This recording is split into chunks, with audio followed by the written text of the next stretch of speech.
Welcome to Pet Business Growth Central. We're delighted to have your company. I'm Kat. I'm joined by my co-founder and co-director, Amy Barber. Hey guys. And today we are opening with a bit of a heart-to-heart. Indeed. Where do you want to start? Oh, goodness. So I think we should start with this. A good friend and mentor of mine said to me some time ago now that once you've had the lesson, you need to make sure you've learnt it before you move on.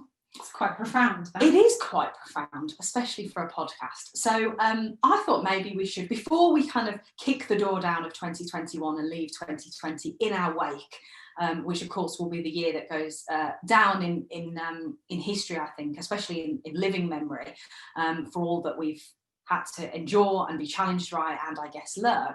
I thought maybe we should shake out a couple of the lessons that we've had, business and personally, and see where it takes us. Why not? Why not? Come on then. What's one of your big lessons from 2020? Oh, okay.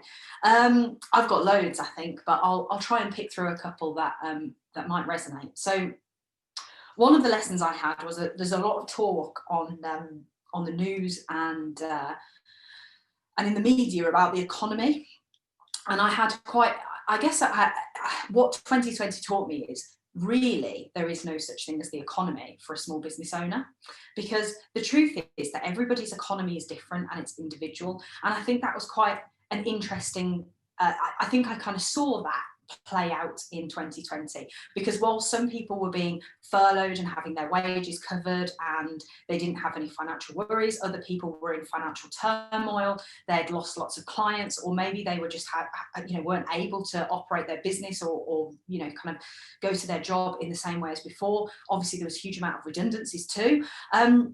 And there was also, I guess, paradoxically, a lot of financial support made available to businesses that had never been, well, number one, available before, or at such a favourable rate of borrowing, or indeed, lending in terms of grants. So I think, for me, and thinking about the business application and the lesson here of that, is that I think for us in our pet businesses, it's really easy to think that, just because our industry has been incredibly hard hit, there have been a lot of pet businesses who have sadly closed their doors. It doesn't mean that, the doom and gloom is universal and it doesn't mean that what happens in our street is the same. It doesn't mean what happens in our town is the same, because actually everyone's economy is far more individual than that. People still have cash to spend and they want to invest in services, especially services that they value, whether that's training, walking, grooming, that kind of thing. And I think that's really been sort of driven home to me, because I think we shouldn't take the media's view on any sort of impending recession or what have you, because I think it can tar our belief about what's possible and what the opportunities really are out there. Actually, it's far more important that we understand the individual economies of our clients and our prospects. And I think that's probably an interesting lesson that we should never, not to be left in 2020, but to be taken forward. Yeah, that's so interesting. It's brought back memories actually of lots of conversations that we had last year, and we've had with private clients as well, that have seen what's going on in the media and impending recessions and things like that, and become very worried and very closed. And it's stopped them from wanting to expand and diversify and be creative and be daring with what they put out. And actually when we've spoken to them about that, your thoughts on that especially, they almost have this realization of everyone's individual in this, everyone has an individual economy. And it's not, they can't take the whole image of everything that happens on the news and apply it to their pet business and their clients. No, and it would be detrimental to do that, I think, because actually the money hasn't disappeared. Even though people aren't spending out at pubs and restaurants or in kind of entertainment as they may have done a year ago, or over a year ago. I know certainly, our spending has gone down in terms of what we spend in eating out and at the pub or whatever. But our delivery bill has kind of gone up, right? Yeah. So there's and the same is true. Our spending habits have just had to adapt and change slightly as life has adapted and changed. So the money's still there, the cash hasn't vanished, and people will spend and will invest in what they see as valuable. So I think it's actually really detrimental for any business owner to think that, that they should retreat and that people are broke and that they haven't got money to spend, or that they're to make their services cheaper because everyone's in some sort of financial crisis. Because actually the truth is, like, there's a lot of people that aren't, and I don't think we should let our own, sometimes what we see or hear, or even our own economy, reflects on what's true for other people. I know quite a few friends of mine who have been furloughed or who've actually been promoted and had pay rises during the first lockdown and beyond, who are way better off than they were before. And the same is true of some pet business owners who've launched new services, new memberships, that kind of thing. Actually, they've grown their business last year. So, yeah, I definitely think that economy is an individual thing. Yeah, good lesson, that. What a lesson to learn. What's yours? How do you narrow this down? I think there's two main ones for me. I'll kick off with, an interesting one, I guess we've spoken about a little bit before, but I think it's really that as business owners and as pet business owners, a lot of the overwhelm that I see, that we see, happens when there is a focus on way too many things, and with a lack of clarity on what you're focusing on causes overwhelm.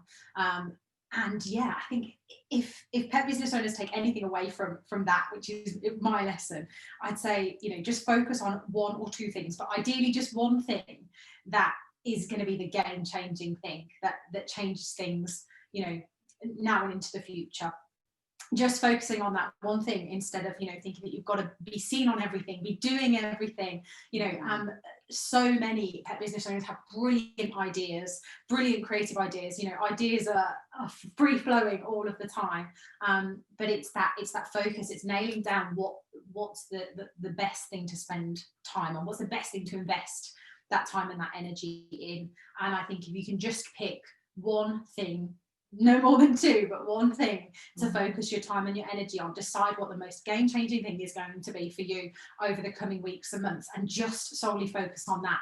I think that's a pretty good lesson, and I've had that lesson myself. When I've stared at long lists last year and thought, gosh, I'm overwhelmed with the sheer amount on my desk. We were incredibly ambitious, weren't we, last year in terms of what we've launched with our membership and everything else.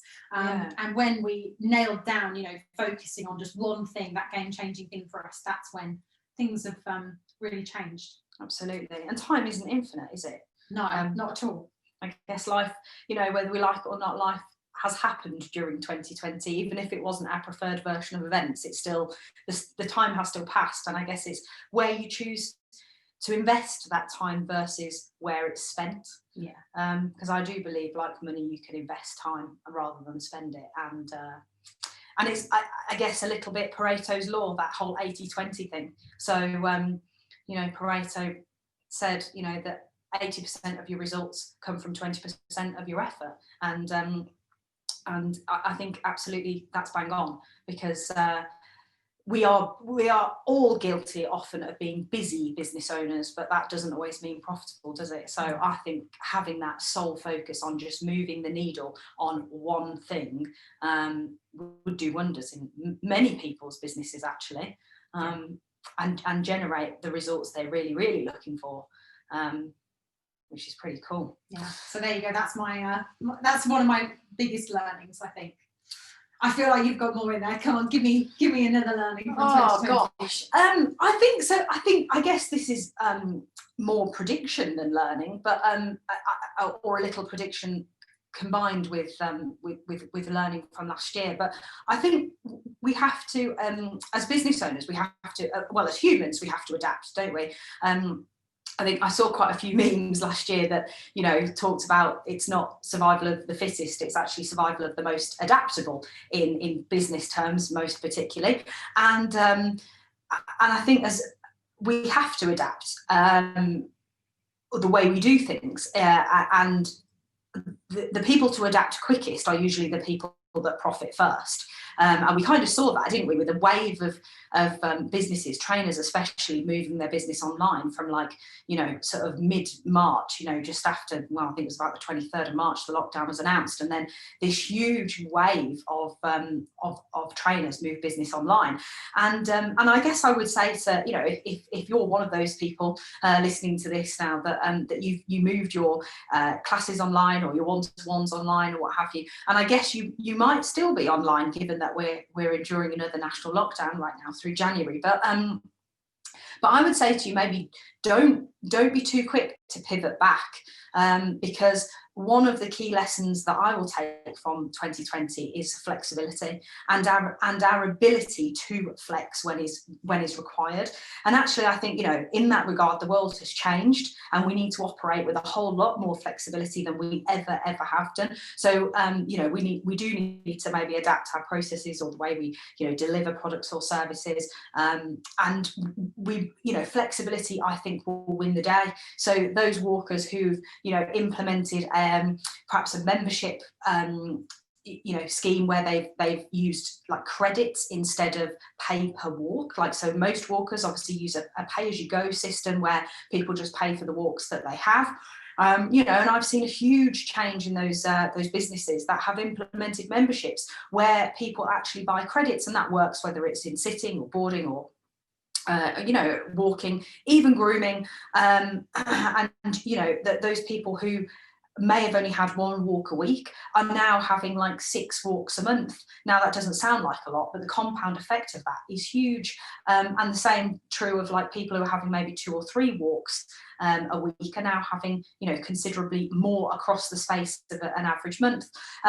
So, you know, and they might not book in, you know, you might have ad hoc clients who just come whenever they need that service. And again, you know, that's brilliant, isn't it? Because there are so many people who are working from home right now that I think we said back in a webinar we did in right at the end of May, actually, it was called Pet Business Reboot, wasn't it? Pet Business Reboot. It's one of my favourite webinars we've ever delivered. It was an absolute corker of a webinar, actually. And thinking back to some of the things that we covered, I feel like we very accurately predicted some brilliant stuff there. So we obviously got something right at that time. But one of the things we did predict, and one of the things that has really stayed with us, and I believe will continue to grow, is the need for flexibility in business and in your clients' use of your services. So certainly for walkers, you know, where you've got clients who are just working from home, maybe they don't have an essential need anymore for the walks, but actually it is a bit of a luxury. And I know, having had many a day racked and stacked on Zoom with various clients and things, that actually I would really appreciate having, you know, a flexible walking service that we could just kind of book in, you know, maybe use a few credits a month. And I think, again, the same is true in many businesses. It's our ability to flex and to adapt, and that application can be in so many different ways. But I do know and appreciate that, you know, I've always been one for a plan, and now I feel that, you know, whenever I think about a plan, I usually have a plan A, a plan B, and sometimes even a plan C. Wow. Yeah. A lot of plans. I mean, you are one of the only people I know that can plan like as effectively as you do, actually.